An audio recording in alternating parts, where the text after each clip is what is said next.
Okay, opulence versus self-expression versus the fear of rejection. The non-binary experience from my point of view and why fashion as a means of self-expression is so important.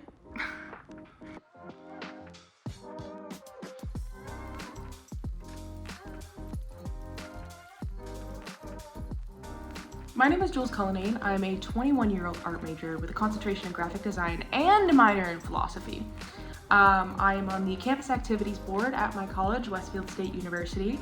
I was an orientation leader for 2 years. I have a cat. Her name's Martini. She is the teeniest, tiniest girl in the whole wide world. My favorite color is sometimes yellow, sometimes orange, and sometimes red. What else? Oh, I really like rock music and hanging out with my friends. I'm just your typical college student. There's a couple of differences between me and my peers. I use they, them pronouns. And I like to dress up. This fact seems to trip up a lot of people since I look like this. And I sound like this. And most people just view me as a girl. That's chill. I get it, honestly. It doesn't really bug me too much. The world's kind of built around being either a girl or a boy, and I am just living in it. I do, however, take that as a challenge. What's the challenge, Jules? Now, it's something you're probably not asking, but I will answer anyway. Be unapologetically yourself.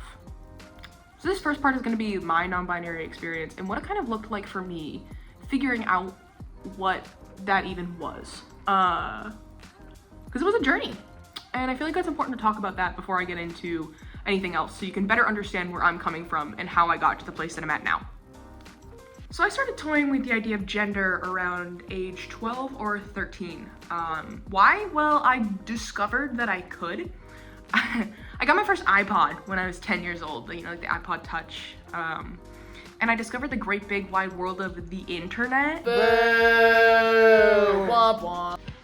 Now, I definitely shouldn't have been on the internet at that age, but we aren't gonna talk about that. It was my parents' first time parenting too, and they didn't know any better. I learned a lot from YouTube, Instagram, Tumblr, Google.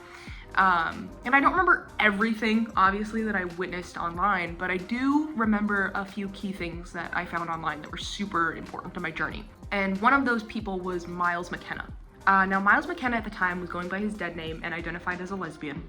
Miles McKenna, by the way, is a trans YouTuber, social media icon, maybe even. But in 2015, he came out as a trans man, and I just remember being shocked that that was even possible, that you could like do that. So I started thinking more about gender and what it meant to me. I was raised a girl. I did Girl Scouts and girly activities. I loved Monster High dolls. I liked pink. I don't know, none of those things made me a girl, but they were characteristics that were girly. When I first started thinking about gender and questioning it, I thought I had to abandon all of those things that I enjoyed just to be seen the way I wanted to be seen. So I started trying to learn more about cars and sports. I remember following a bunch of Instagram pages online that were just sports car pages. I don't care about cars. I tried to play rough and like boy things, but that wasn't me. The stereotypes that surrounded being either a male or a female are so harmful to like legitimately everyone, and many people place worth on themselves for how well they fit into these boxes. I see it affecting cis men and cis women all the time. It seems like many men have a hard time feeling out their emotions because it's like not manly. And women are constantly putting down other women just to like prove their girlhood. It's a vicious cycle of people trying to prove themselves, but who are you even proving yourself to? And why? After I couldn't force myself to like what boys liked, I decided that I was lying to myself. Not true, by the way. And that I needed to go back to being a girl. I hadn't really discovered non-binary yet, just the binary transness, I guess. I was really scared for a while of how people looked at me and how I was being perceived. In my sophomore year of high school, I tried to dress like other girls. I thought it was a problem that I had to fix, and so if I just like fixed it, I'd feel like I fit in. Surprise, I was wrong. I hated myself. I felt really fake all the time, putting on the same clothes, the same makeup, the same hairstyle as everyone. You remember that like stupid like sock bun? Yeah, that one. I didn't understand why everyone liked it, and I like couldn't wrap my head around the trends and like what was cool. I felt like really alien. To be completely honest, a big part of understanding my own queerness was through a show called Steven Universe. Cringe, whatever, cringe culture's dead. The community surrounding the show and the ideas that it brought to the table were things that I had never experienced in my life. The fact that a TV show was able to show such a wide range of expression and attraction, with almost all of the cast being female presenting, was so cool to me. The main character even was a very feminine boy who was not afraid to express his emotions, and that was just something I had never seen on TV. The fandom of Steven Universe opened my eyes to a lot more queer identities than I had previously known. And in my junior year of high school, I started going by Jules, and I started using she, they pronouns. I also started to experiment more with my clothing. I wore a lot of turtlenecks, a lot of button-down shirts. They were layered over each other, so it was like turtleneck, button-down. I also had these pair of jeans. I called them my soul jeans. They were like capri jeans that had a lot of pockets. And I wore a lot of fun socks in that time and a lot of shell-toed Adidas. I had these like holographic shell-toed Adidas, and I loved them so much. So college is really where I started to develop more style. I dyed my hair, I had a split dye. Maybe I'll put a photo up or something. I dyed my hair, I dressed more out of the box. I wore a lot of black. I wore platform shoes. And I, once again, saw all my peers kind of doing what I was doing. And I was like, okay, maybe if I just keep doing this, I'll finally find my people and I'll fit in somewhere. So I dressed weirder and weirder, thinking that maybe if I kept getting weirder, I'd feel more comfortable. And then I was wrong again, and I was depressed. So my journey is now on like part 3 of figuring out how to express myself. I felt like I bought a new wardrobe every year, and I couldn't figure out why I was so unhappy. Turns out it was the whole she pronoun thing. I didn't like being called she. I made up my mind, and I said that I wanted to separate myself from what it was to be a girl. I just wanted to try to live as Jules and what Jules is, not really worry about what I was supposed to be doing. So for the next 2 years, I really worked on trying to enjoy being me. I did what I wanted, I wore what I wanted, I was friends with who I wanted, and I just kind of worked on loving who I was on the inside. I figured the outside and like how I was expressing myself could wait. As long as I loved who I was inside, I could figure that out later. While figuring out all the inside biz, the outside just kind of happened. I was happy with who I was, so I became more confident with the way that I was dressing, with what I was wearing, with how I was presenting myself. I didn't really care about what people had to say about me because I liked me. I figured that if somebody didn't want to be my friend or didn't want to let me into their life, it was because they were too shallow to understand a new point of view or accept somebody who was different, and that didn't seem like somebody I wanted to be friends with anyways, so that in mind. So I mean, like, that's kind of caught up to where I am now. I really just kind of do what I want, I dress how I want, I am who I am.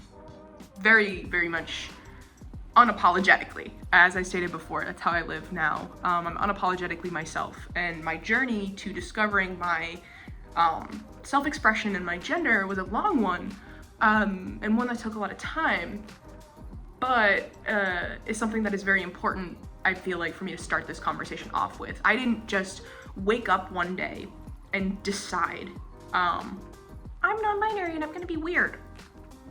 It was a long process. I mean, I'm 21 years old now, and I first started even having thoughts of queerness and gender identity when I was 10 or 11. So I feel like it's super important to mention the whole growing with things aspect, because I feel like it's not that it's not talked about, but it's something that needs to be understood for the sake of this conversation. So opulence, number 1, is a real word. It's kind of described as like wealthy and affluent, abundance, stuff like that, just like over the top. Think ballrooms. Self-expression. Well, that's expressing yourself, how you present to the world, how you are when people look at you. Like, what do they see? And then a fear of rejection to me is very animalistic, like being separated from the pack. At least that's how I look at it. So I say this is the non-binary experience from my point of view and why fashion is a means of self-expression is so important, but I do have clips from a conversation that I had with my friend Joe, who is another non-binary person on my college campus. So I'll be inputting some quotes or audio clips from them. I don't know what I'm gonna do yet. I haven't edited the video yet, so we'll get there when we get there.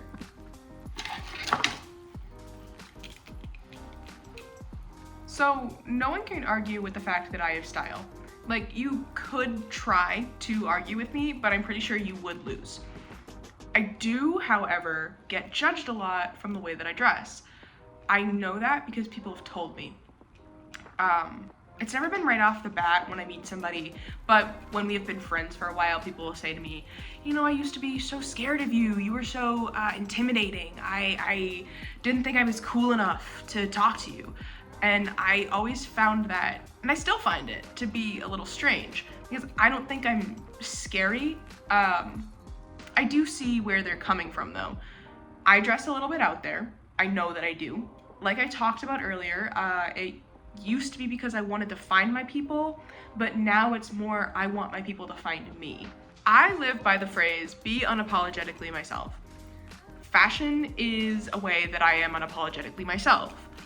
Right off the bat, you see me. I'm strutting down the hall. I have probably on a crop top my staple Doc Martens. I am 100% wearing my headphones and definitely like jamming out, lip syncing, dancing, bopping around. And I probably have at least one accessory on that makes noise. I probably have on some interesting makeup too. I was gonna wear glasses for this whole filming. I don't know what compelled me to put eye makeup on that I'm just gonna have to take off later. So I look very different from my sweatshirt, sweatpants wearing peers, and I won't rack on anybody for wearing sweatpants or sweatshirts. If you're more comfortable like that, that's fine. I personally am very uncomfortable being seen in sweatpants or sweatshirts. A lot of people will tell me I could never get dressed up every day like that. You could, you just don't want to. That's okay. Like I said, I can see why people think I'm scary. I feel like it's more intimidation than anything, than any like fear. I like to think of my gender as just jewels. So what I wear and how I'm feeling on any given day is how I'm dressing. I'm known to wear all black and corpse paint one day and then switch it up to funky fresh colors the next. I have no set style. I dress to impress. Who am I impressing? I feel the most confident when I'm dressed up for the day.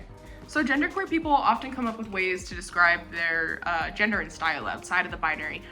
Personally, I describe my own relationship with my style as if you looked at a drag queen but you weren't sure if you should be using he, him, or she, her, and it made you kind of confused. But my friend Joe uses the terms, and I'm quoting them here. I think sometimes it's a combination. I mean, I have general trends of what I drift towards, kind of like, how would I describe this? Like, pothead grandma art teacher. Despite not being an art teacher, a grandmother, or smoking. So for us, describing style and describing how we're dressing on any given day is very different than how somebody else may describe how they dress every day. Some people might not even come up with terms for how they're dressing and how their style correlates to them. But a lot of genderqueer people and a lot of non-binary people do. So me and my friend Joe talked a lot about style the other day, and I'd really love to show you some little audio clips of what we were talking about because as much as I love to hear myself speak, I feel like it is important to also show that my experience is not the only experience. I think part of fashion, because at our core, like when we see somebody, like we perceive them. I think fashion is a way to kind of take control back of that narrative of rather than how you perceive me is just based on me at my core. I can kind of throw a lens on how you're perceiving me. The other day, I wore like all leather. The most out there vibe I could, but I think for like, this was, I want to say Monday, I was like, I needed like a confidence boost. So I kind of went a little bit more like punk. So sometimes I am doing, what I'm choosing to wear is to match how I'm feeling, and sometimes it's to try and lead how I'm feeling into a direction. The idea of glamour and opulence is so outside of what most people think they're capable of. They dress like everyone else because it's comfortable to fit inside that box. You know, the one you're put in as soon as you're born that says, here's all the things that you're supposed to be. For a non-binary person, the comfort zone doesn't exist inside that pre-made box, and it's something you have to find for yourself almost every single day. I don't dress the way that I dress to be the center of attention. Sure, I'm a Leo through and through, but I don't need to be stared at all the time, just for my looks. I'm only lying a little bit. I dress the way that I dress primarily for myself, and secondarily for people who may be uncomfortable expressing themselves the way that they are, or the way that they want to. So my hope in expressing myself the way that I do is to give other people confidence as well. If you're genderqueer, or even not genderqueer, if you're cisgendered and you feel uncomfortable breaking those boundaries and stepping outside of your comfort zone, but you see someone else do it first, you may be more apt to step outside your comfort zone and join them. Or maybe not join them fully, but start to break down those barriers of what you were so scared of to begin with. I have been told by my friend Joe, actually, that seeing me walk around campus being myself inspired them to be more of themselves on campus. They felt less alone in their fashionable experience, which did make me feel really cool, but also made me feel really happy to know that what I was doing and how I was being myself was in fact helping out my community. It was in fact inspiring people to be unapologetically themselves. Fashion is such an incredible tool for self-expression and presenting yourself, and it really allows the individual to have their true identity, to show and feel exactly how they're feeling on any given day. You want to dress pretty for a day, and you want to feel pretty for a day? Do it. What's stopping you? We take glamour pretty seriously. For me, being glamorous is incredibly important. It helps me, it helps boost my self-confidence, it helps boost my self-worth, it helps me feel more like my authentic self. And like I said earlier, it helps other people recognize that they can do that too. For me, and for a lot of other trans people, looking good and feeling good are very intertwined. If you look good and you feel like you look good, then you're gonna feel pretty good. So that opulence, that over-exaggerated, over-the-top beauty, glamour, whatever you wanna call it, is really, really important. For me to carve out space for my gender identity in a world which so heavily bases ideas of gender off of sex, I find it's really comforting and important for me to be able to distinguish myself somehow from the binary. So by dressing what most people would consider really out there, I'm kind of trying to define myself as neither. And it's every day that I'm figuring out what I'm going to wear, it's redefining that outside of the binary for me. Finding that middle ground and that kind of like fusion, and also pulling from outside influences of, you know, who I am if I don't subscribe to a basic construct that defines most of at least our Western world. When I dress up all fancy in my silly little outfit, not only am I making space for myself and who I am, but I'm also silently signaling to other queer people saying, hey, I'm here if you need anything. I'm showing them where I am, so that they feel less alone. I don't want to blend into either side of the spectrum. I'd rather just wear clothes that I think I look good in. If those clothes just so happen to be flare pants covered in sequins, then I guess that's that.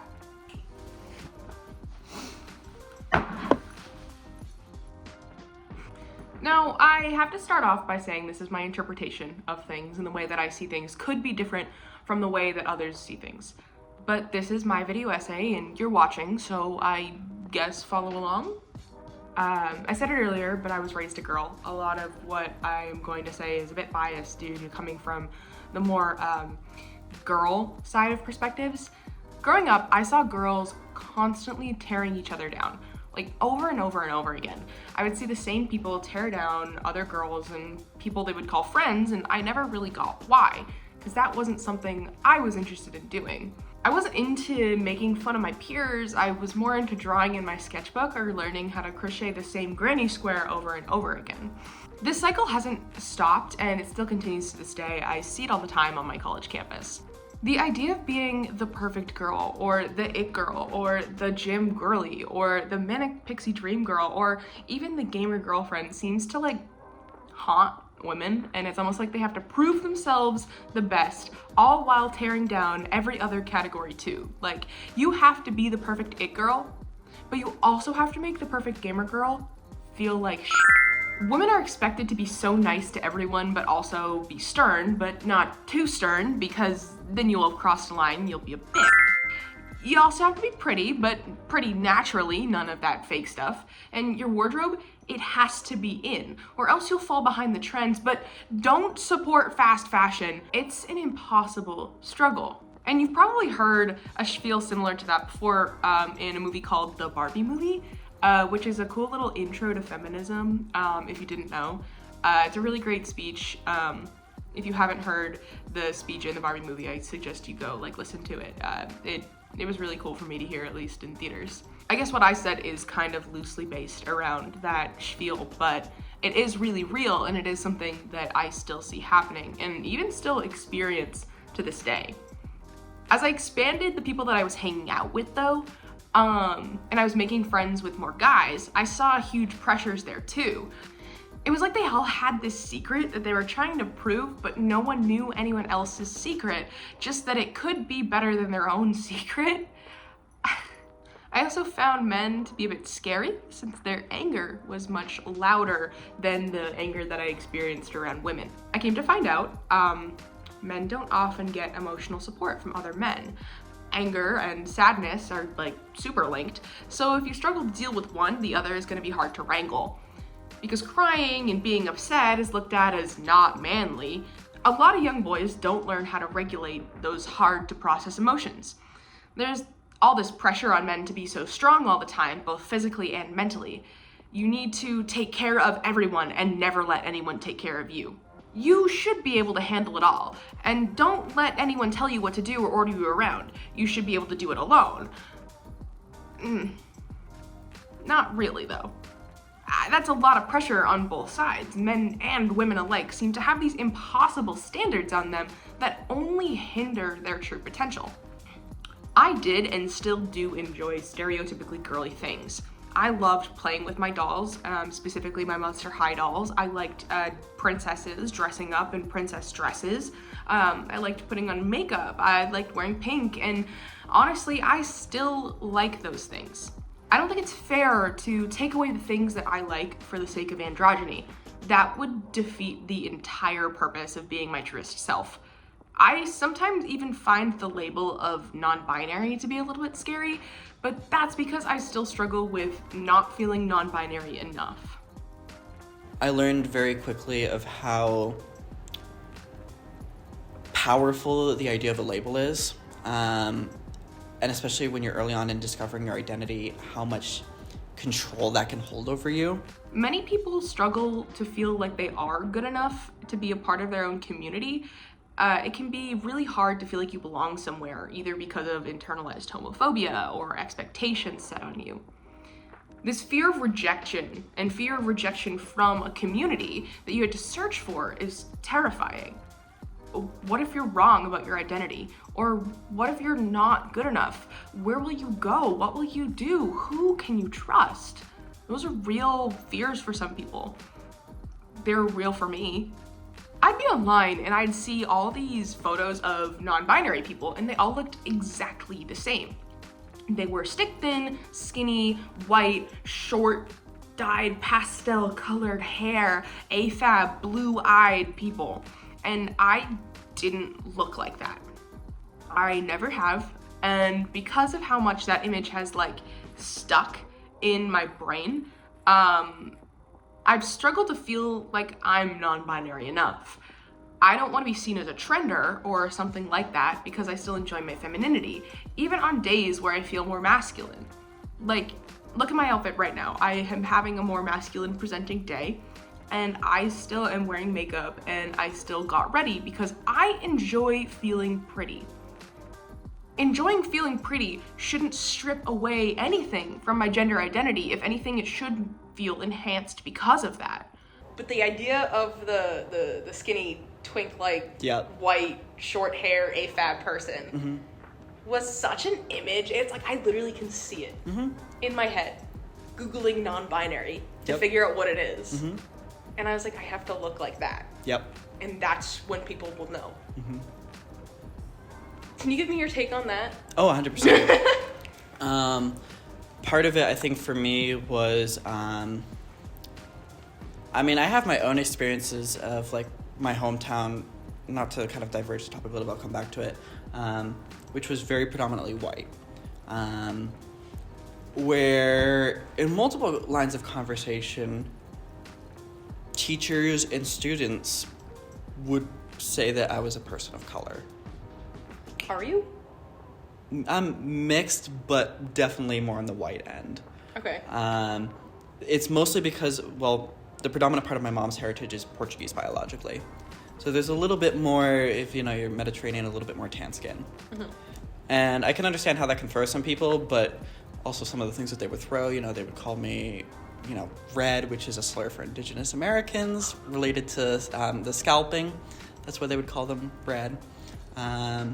Yeah, like literally a teacher pulled me to the front of the class and an Asian student to the front of the class pointed to the Asian student and said they would be considered yellow and they would be considered red. Yeah, so that was problematic. That was second grade. Sorry, just to like iterate for my purposes, I've just covered my mouth and literally had my jaw dropped. Yep. Because that is like an insane. That is insane. 21st century. Yep. A teacher. Yep, suburbs of Boston. Yep. Holy shit. Okay, yeah, sure. Sure. So that definitely confused me a lot because I was trying to reconcile with the fact that people at school were telling me you're a person of color, and I'm like, am I? My mom's side of her familial heritage is Eastern European because she was adopted. So I identify with that cultural heritage. My dad is like your typical like English, Scottish, French mix. My mom does have some North African and Indigenous, but it's a little bit more distant. So like culturally your family is white? Yes. And I don't feel that I look like I would be a person of color, but I also at times have been profiled. I will be honest, I made the assumption. I completely assumed. Really? I did, yeah, to be so like upfront and forward with you. Well, I always find that interesting because I feel like also part with like the Hispanic part, it can appear that way, particularly in the summer. I get a lot darker than this. So it's kind of always, like for example, my brother, he kind of looks Middle Eastern. If you have to like go off of like general, but I mean, you know, there's always also the history divergence of, you know, the Islamic empires. So there could be genuine Middle Eastern heritage in there from the Portuguese part. We just don't know. But also, you know, that was always kind of a dilemma for me of like, if I'm being profiled and kind of falling under that category, does that make me fall under that category? Or does it not? You know, because like from a personal standpoint, I don't see myself that way. But if other people are seeing me that way and treating me that way, there is certain, you know, other difficulties and obstacles that I will face. And being in denial of it happening doesn't make it less real. Sorry, this is like a whole, like, very, very interesting... But it all ties in with this, because then you get into your standard, like, you know, non-binary little white twink, everything.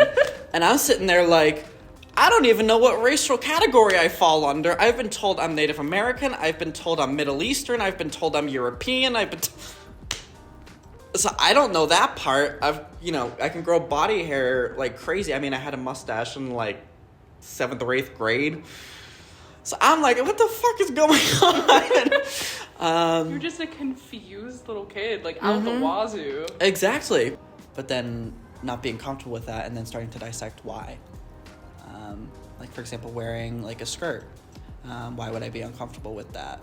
What is making me uncomfortable? Is it that I'm uncomfortable with myself wearing that? Or is it that I'm uncomfortable with how people potentially around me will react and how it could hurt me? Some transmedicalists, which if you don't know what a transmedicalist is, transmedicalism is the idea that being transgender is primarily a medical issue related to the incongruence between an individual's assigned sex at birth and their gender identity. There's a lot of debate still within the transmedicalist community on what is transgender and how to be transgender, like, right? I don't know. But transmedicalists are often called transmeds or trans scum because they think that you have to want to pursue medically transitioning, going on hormonal replacement therapy, or getting surgeries in order to conform to that gender binary, where someone like me maybe doesn't necessarily want to do all that. So to those transmeds, I would be considered a faker or a trender. A trender is another word for like hopping on a trend of being trans. I don't know why you'd want to do that, but props to you, I guess. I see this fear of rejection as being really animalistic in nature. Kind of like that pack mentality. You want to be able to feel like you belong somewhere. You want to feel like there are others that like you, and you don't want to feel alone. Really looking into your gender identity can already feel so alienating, especially if you don't know anyone going through something like what you are. You can suddenly feel ripped away from all the things that you knew. What if my friends don't support me? What if my family doesn't support me? You can really catastrophize a situation before it even really happens. You already feel so alien in your own body because you don't feel like you belong on the male or female side, and now you're worried about your family and friends leaving you. It's terrifying. The journey of self-discovery and self-expression as a non-binary individual transcends mere fashion choices. It's a philosophical exploration of identity and social norms. Fashion serves as both a mirror reflecting our inner selves and a canvas upon which we paint our truest essence. Through fashion, we challenge the very fabric of conventional gender norms, asserting our autonomy and individuality. This journey is about reclaiming agency in a world that often seeks to confine us within narrow boxes of gender expectation. It's a rebellion against the notion that our worth is contingent upon how well we conform to predefined roles. By embracing opulence and glamour, we assert our right to exist loudly and unapologetically, defying the binary constraints that seek to limit our expression. Yet, amidst this defiance lies the profound vulnerability of the fear of rejection. This fear, deeply rooted in societal conditioning and perpetuated by harmful norms, underscores the existential struggle of finding acceptance in a world that often fails to understand or acknowledge our existence. It's a struggle against erasure, against the invisibility imposed upon us by a society that struggles to comprehend the complexity of gender identity. It's within navigating these philosophical depths that we confront not only external forces, but our own internalized biases and doubts. We grapple with questions of authenticity and belonging, seeking validation not from others, but from within ourselves. It's a journey of self-affirmation, of recognizing the inherent worth of our own existences, of societal approval or disapproval. In the end, this essay isn't just about fashion or gender identity. It's about the fundamental human desire for self-expression and acceptance. My message isn't just to non-binary people. I have plenty of cis friends that tell me the way that I express myself helps them feel more comfortable expressing themselves too. I have friends that are cis women that enjoy wearing dresses but can feel almost pressured to because of the way that society is. But because I'm comfortable enough to wear whatever clothes I want to, they start to feel a little bit more comfortable to wear whatever clothes they want to as well. But this essay is really a testament to the resilience of the human spirit, to our capacity to defy the status quo and carve out spaces of belonging in a world that often seeks to exclude us. As we continue on this journey, let's just remember that our truest essence lies not in conformity, but in the bold and unapologetic assertion of ourselves. So if you're here, I'd like to thank you for sticking around this long and hearing out my conversation about the gender binary, about gender norms, and about fashion, really. If nothing else, I hope anybody who has watched this video can take away just the one sentence that I've said so many times, to be unapologetically yourself. As long as you're not hurting someone, it really doesn't matter what you do with your life. So live for you, live to be happy, and just kind of keep on keeping on. As long as you're happy and as long as you feel like you, that's what matters. If you're ever feeling uncomfortable by the way that somebody is expressing themselves, I think you should take a step back and start to ask yourself why. I think one thing that we as human beings have to do in order to live happily in a society together is to learn to be comfortable with the uncomfortable. If you can't sit in your own uncomfortability for like 5 seconds, then how in the world are you going to process literally anything ever? But anyways, thanks again for sticking around. My name is Jules. I hope you have an amazing day, night, week, year, life. I love you if no one said that to you today, and I'm really proud of you. Bye.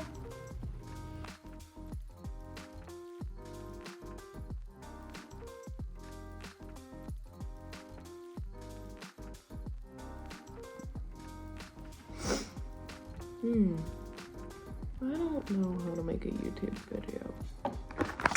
Okay. I wish you could see her. Anything to say? Oh God. And the great big word, whoa. I have so many burps.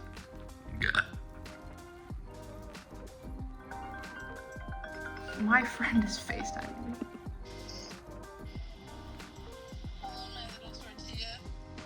So no one can argue with me. The end. Bursting a bubble. Oh my God, get down.